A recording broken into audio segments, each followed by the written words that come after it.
No one looks at a gilded cage and thinks of freedom. No one sees a beautiful prison and calls it home. But what if the cage isn't made of iron bars?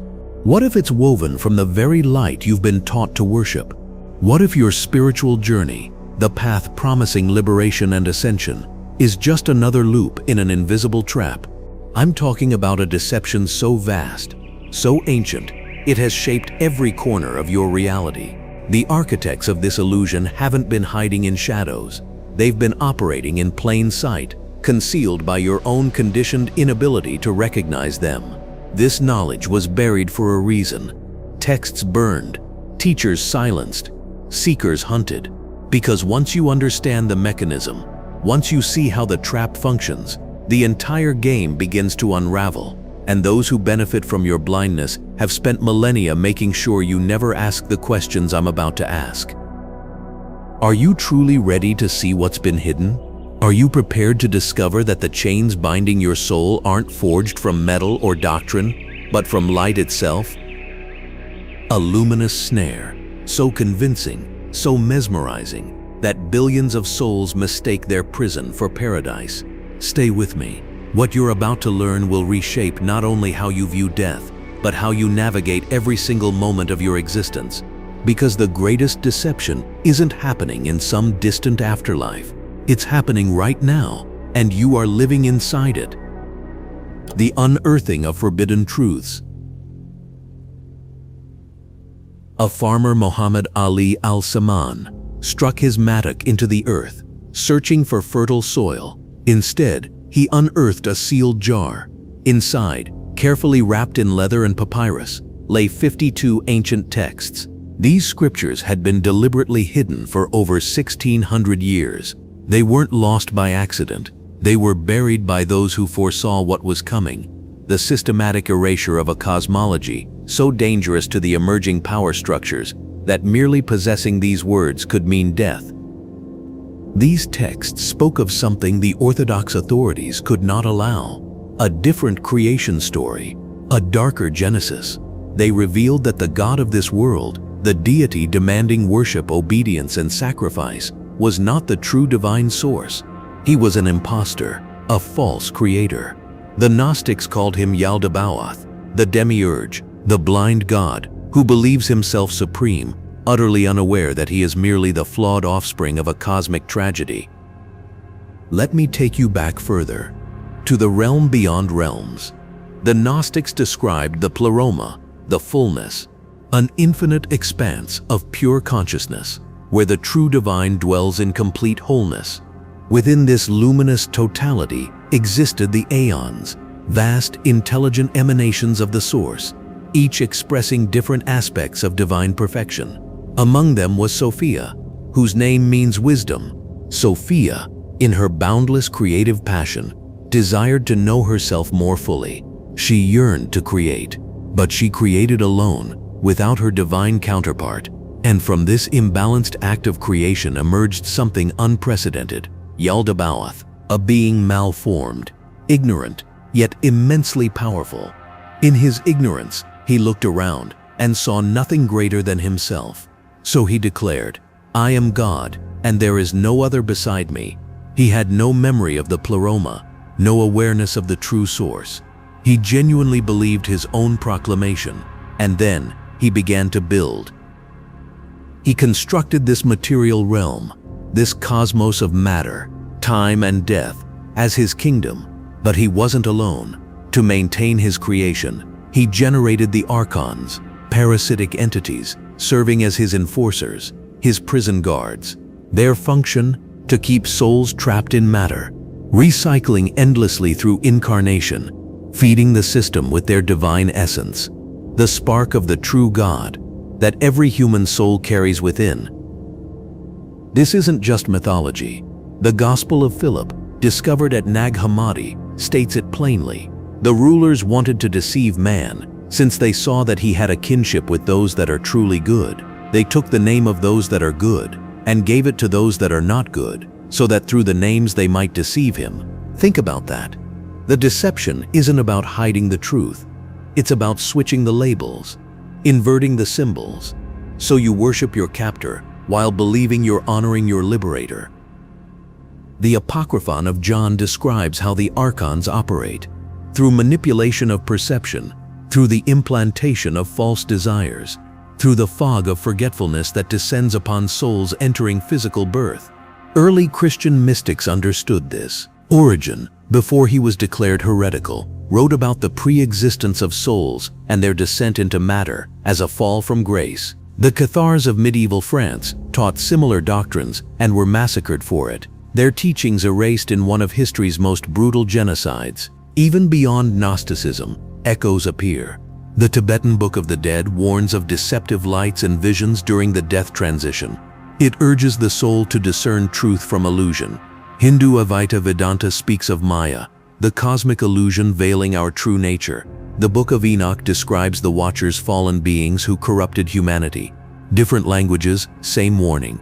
We are not seeing reality as it is. Something has hijacked our perception. And here's what the texts make clear. This realm, this material existence, was never meant to be your home. You are not from here. That restlessness you feel, that sense of not belonging, that inexplicable homesickness, even when surrounded by everything you thought you wanted. That's the divine spark within you, remembering, it's calling you back to what you truly are. But let's talk about the machinery of the trap itself, because the Archon's greatest achievement isn't the physical world, it's the mental prison they've constructed within your own consciousness. It's invisible, it's insidious, and it's operating right now as you hear these words.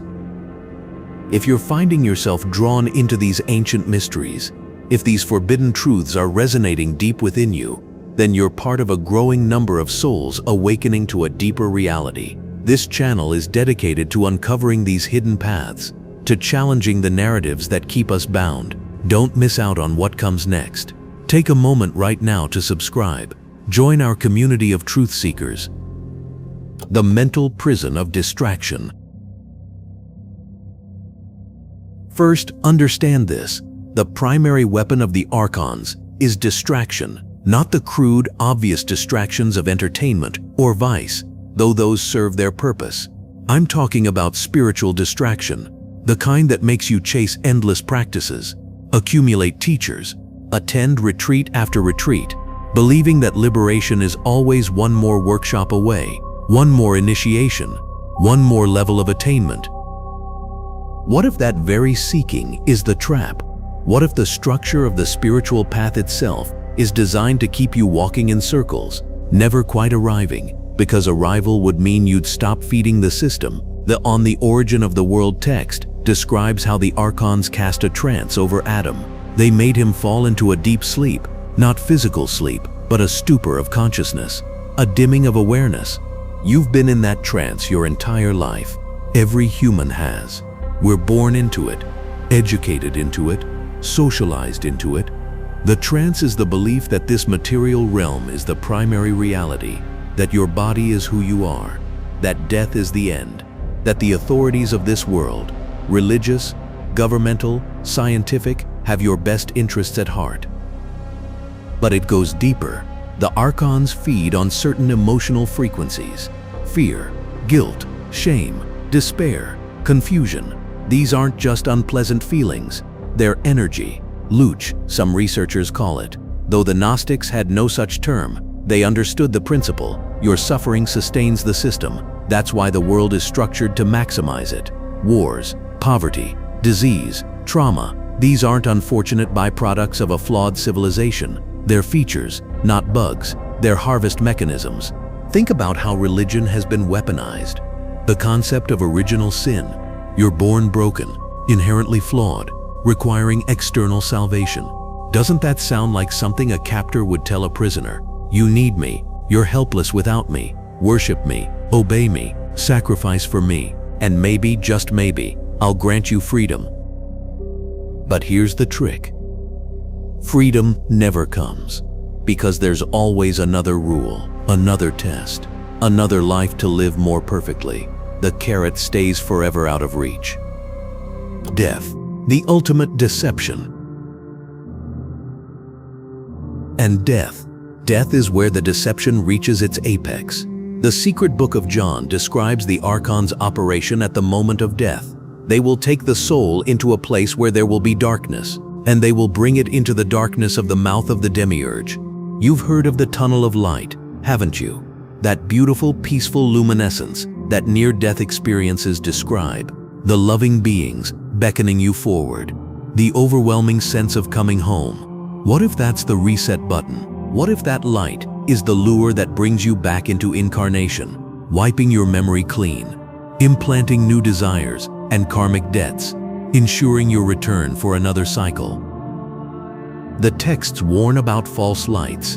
The Pistis Sophia describes counterfeit spirits that mimic divine beings.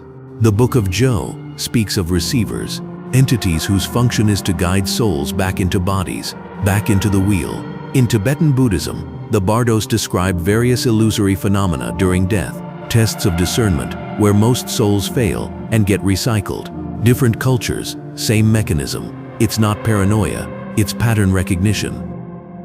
Let's talk about karma. You've been told it's cosmic justice, the universe's natural balancing system. But what if karma is programming? What if it's the Archon's most elegant control mechanism, making you believe you're here voluntarily, that you chose this life to learn lessons or balance debts? The Gospel of Philip challenges this directly. Fear not the flesh, nor love it. If you fear it, it will gain mastery over you. If you love it, it will swallow and paralyze you. The middle way isn't balanced. It's seeing through the entire dualistic game. Consider reincarnation itself. Eastern philosophy presents it as an opportunity for growth, evolution toward enlightenment. But the Gnostics saw it differently, as a cosmic prison sentence. Involuntary recycling. You didn't choose to come here. That's the lie the system needs you to believe, to maintain the illusion of consent. In truth, Sophia grieves for the souls trapped in matter, the divine sparks imprisoned in flesh, recycling through suffering they never agreed to endure. And here's where it gets personal. What patterns keep repeating in your life? The same type of toxic relationship, different face? The same financial crisis, different circumstances? The same betrayal, same abandonment, same failure, just reshuffled? You call it bad luck. Therapy calls it trauma patterns. But what if it's something else? What if those loops are implanted programs, designed to keep you emotionally harvested, energetically drained, too exhausted to question the nature of your reality? How many times have you felt you were on the verge of a breakthrough, real freedom, real clarity, and suddenly a crisis emerges? A health issue, a relationship explosion, a financial disaster, just enough to pull you back into survival mode, into the lower frequencies where the Archons feed most easily. Coincidence or maintenance protocol?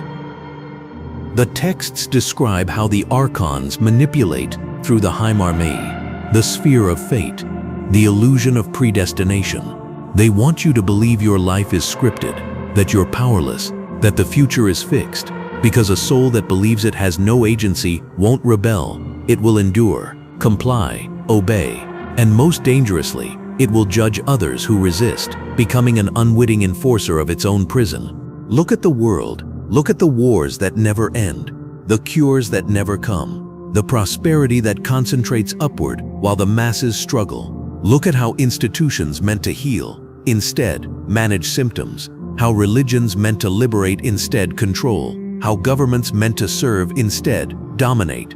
It's not incompetence, it's design. The Demiurge's kingdom operates exactly as intended. Maximum suffering, minimum awakening, because suffering souls are compliant souls, distracted souls, souls too busy surviving to remember their divine origin.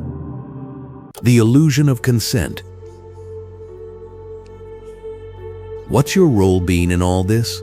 Have you been the good citizen, the faithful follower, the obedient child who colors inside the lines, never questions authority, never rocks the boat? Or have you felt that knowing suspicion, that something is fundamentally wrong with this reality, that you're participating in a game whose rules were rigged before you arrived?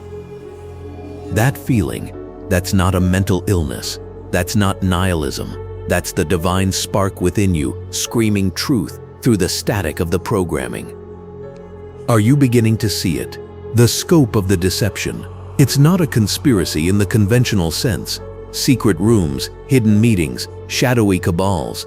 It's far more insidious. It's a parasitic intelligence, operating through systems, institutions, beliefs, and most devastatingly, through your own conditioned mind. You are your own jailer, enforcing rules you never consciously agreed to, pursuing goals that don't fulfill you, fearing consequences that only exist because you believe in them. The Archons don't need to micromanage you. They just need you to keep sleeping, keep consuming, keep reproducing, biologically, ideologically, perpetuating the system. Keep believing the narrative that you're small, sinful, powerless, and that salvation lies outside yourself, in some authority, some future attainment, some external validation. As long as you believe that, you remain theirs. But what if you stopped believing? Here's what they don't want you to know. The system only works if you consent, not consciously. They're not asking your permission, but energetically, your belief sustains it, your fear feeds it, your compliance strengthens it. And the moment you withdraw your consent, the moment you truly see the mechanism for what it is, you become dangerous, not to yourself, to the illusion. The hypostasis of the Archons contains a profound statement. Their power will fail because the illuminator of knowledge is greater than they. Knowledge, not belief, not faith, not hope, gnosis, direct knowledge, the experiential recognition of what you truly are, beneath the layers of conditioning, identity, and story. You are not a human having a spiritual experience. You are a fragment of the infinite temporarily localized in matter. And the Archons have spent your entire existence trying to make you forget that. Discerning the false light. Let's address the false light directly, because this is where most spiritual seekers get captured, even as they believe they're ascending. The Archons are master counterfeits.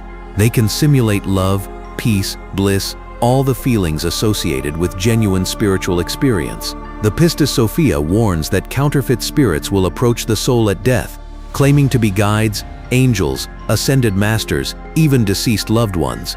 They will show you visions of paradise, promises of reunion, feelings of overwhelming love, and most souls overwhelmed by relief that death isn't oblivion will follow these entities straight back into incarnation. So how do you discern? The texts give us clues. True divine light doesn't pull or seduce. It doesn't need to convince you. It simply is, and it empowers rather than diminishes. False light will always have an agenda. Come with us. You must return. You have more to learn. There are debts to pay, lessons incomplete. False light uses obligation, guilt, and the seduction of familiar emotional bonds to lure you back. True light sets you free. No strings attached. The Gospel of Thomas, one of the most powerful Gnostic texts, states, "If you bring forth what is within you, what you have will save you. If you do not have that within you, what you do not have within you will kill you." What does that mean? It means your salvation isn't coming from outside, not from a savior, not from a guru, not from the tunnel of light. It's already within you, the divine spark, the fragment of the pleroma that even the Demiurge cannot touch, cannot corrupt, cannot extinguish. Your job isn't to attain it. Your job is to remember it. And here's the paradox that breaks the game. The Archons can only control what you identify with, your body. They control that through biology, aging, and death. Your emotions. They manipulate those through trauma, media, and chemical interference. Your thoughts. Those are largely not even yours, just downloaded programs running on autopilot. But consciousness itself, the awareness that observes the body, emotions, and thoughts, that is you, the real you, and it's untouchable. This is why meditation, in its truest form, is dangerous to the system, not the commodified, app-based stress reduction meditation sold to you by the wellness industry.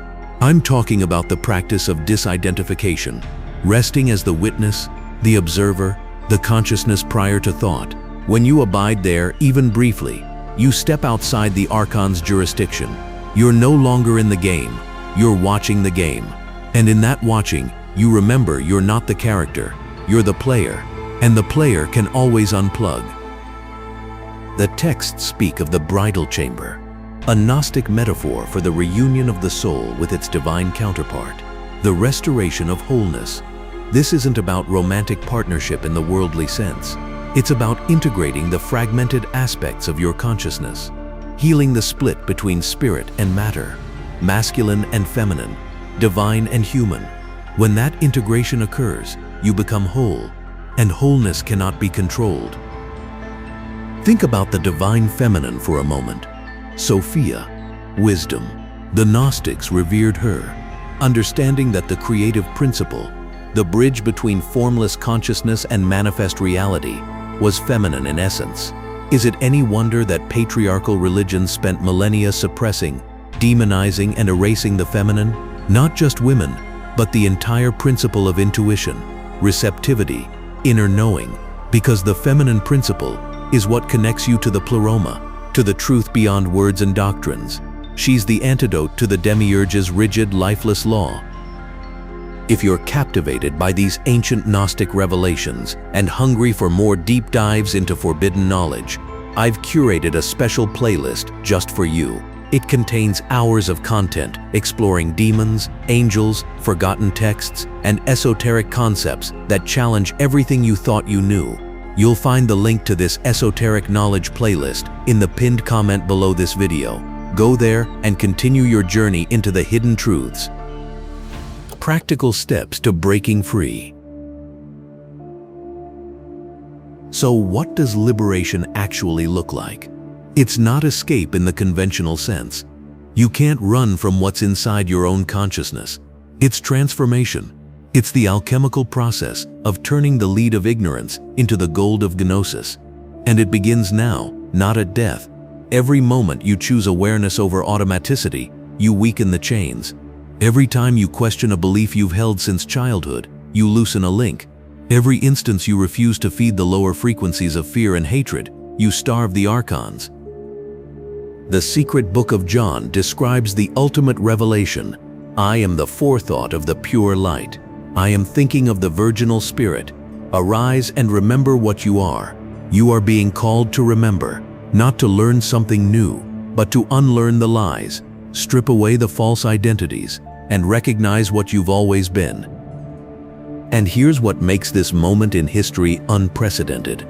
Collective awakening is accelerating. The Archon system is glitching. More souls are questioning, resisting, seeing through the illusion than ever before. That's not accidental. It's Sophia herself working through the cracks, calling her children home. The fact that you're hearing these words right now isn't coincidence. It's recognition, soul calling to soul across the battlefield of matter. So let's get practical, because gnosis without action is just philosophy. And philosophy won't free you from the wheel. What do you actually do with this knowledge? How do you begin breaking the chains while still inhabiting a body, still navigating this realm? First, cultivate the witness. Every day, multiple times a day, pause and ask yourself, who is aware of this moment? Not what are you thinking or feeling, but who is observing? That simple question creates a gap between consciousness and its contents. In that gap, you're free. The Archons can't reach you there. Start with 60 seconds. Just 1 minute of being pure awareness, watching thoughts arise and dissolve without identifying with them. This is the foundation. Everything else builds on this. Second, practice death. Yes, you read that correctly. The Egyptians understood this. The Tibetans codified it. The Gnostics knew it. You must rehearse the transition before it happens. Not morbidly, but strategically. Lie down in darkness and silence. Relax your body completely. Then imagine yourself rising out of it, floating above it, observing it as just another object in the room. If the tunnel of light appears, don't rush toward it. Pause, wait, ask, who is calling me? By whose authority? Remember, you are sovereign. No entity, no matter how luminous or loving in appearance, has authority over your consciousness unless you grant it. Third, reclaim your energy. The Archons feed on your emotional reactions, especially the negative ones, but also the addictive quality of positive emotions that keep you seeking external validation. Begin noticing where your energy leaks. Endless scrolling on social media, toxic relationships you know aren't serving you, jobs that drain your soul, news cycles that keep you in perpetual anxiety. These aren't just bad habits, they're feeding tubes. Cut them. Redirect that energy inward, toward your own awakening. Fourth, question authority. All authority, religious, governmental, scientific, familial. This doesn't mean becoming anarchic or irresponsible. It means stop outsourcing your discernment. The Gnostic Jesus in the Gospel of Thomas says, "Whoever discovers the interpretation of these sayings will not taste death." The interpretation isn't given to you. You must discover it yourself through your own inner knowing. No guru, no priest, no expert can do this for you. They can point, but you must see. Fifth, work with breath. The breath is the bridge between consciousness and matter, spirit and body. The Archons cannot manipulate what you consciously control. Pranayama, holotropic breathing, or even simple conscious breathing. These practices activate dormant aspects of your consciousness. They clear energetic blocks. They establish your sovereignty over your own biology. The texts speak of numerous spirit breath. When you consciously breathe, you're literally animating yourself with divine force, bypassing the Archon's automated control systems.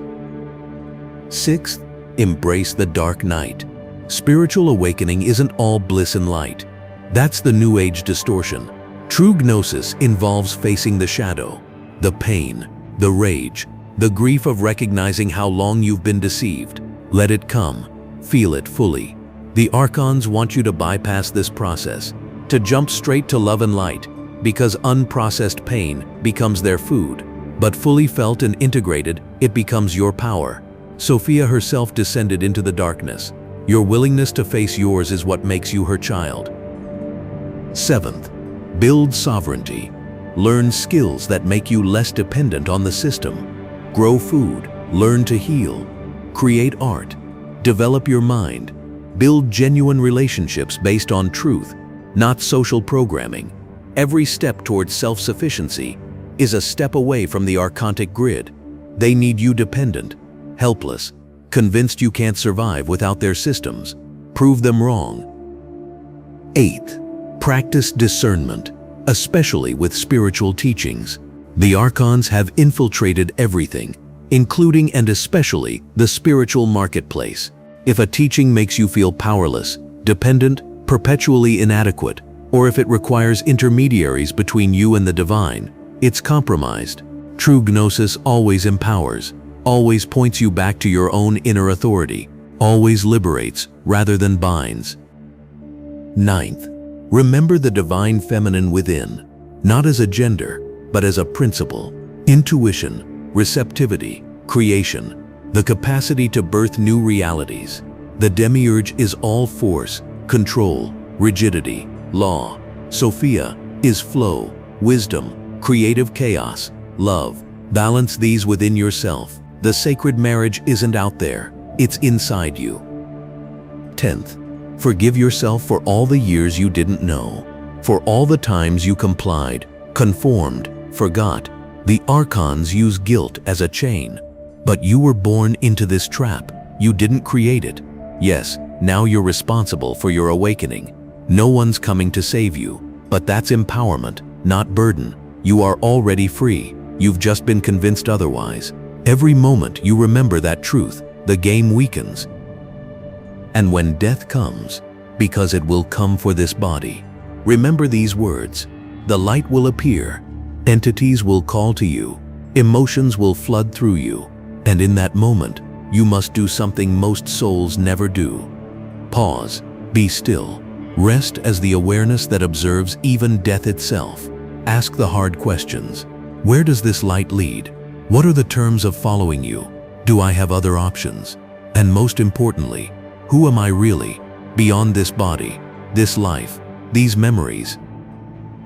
The texts promise that those who truly know themselves, who have gnosis, will not be deceived by the Archons at death, not because they have special protection, but because they've seen through the illusion while still alive.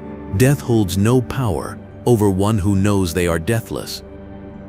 So here we are, the end of one journey, the beginning of another. You've been given the map, not to somewhere else, to here, to now, to the truth that's been hidden in plain sight, your entire existence. The Archon's greatest deception was convincing you that you needed to go somewhere, attain something, become someone else to be free. But freedom was never out there. It's been inside you all along, waiting beneath the layers of programming, conditioning, and fear. You are not a sinner needing redemption. You are not a student requiring endless lessons. You are not broken, incomplete, or insufficient. You are a spark of the infinite, temporarily embodied, and the only thing keeping you bound is the belief that you are anything less than that. The moment you remember, truly remember, not just intellectually, but in the marrow of your being, the game begins to break. The Archons lose their power, the Demiurge's kingdom cracks, and Sophia rejoices as another soul awakens. This isn't easy. Gnosis has a price. Loneliness as you see through illusions others still worship. Responsibility as you can no longer blame external forces for your inner state. Vigilance as the system will test you, try to pull you back, make you doubt what you know. But the alternative, remaining asleep, recycling endlessly, feeding entities that consider you livestock, forgetting again and again who you really are, is far worse. The choice has always been yours. It just took this long for you to realize you had one. What part of this truth resonated most deeply with you? What illusion are you ready to shatter in your own life? Share your thoughts in the comments below. Your insights, your questions, your journey, they all contribute to this collective awakening.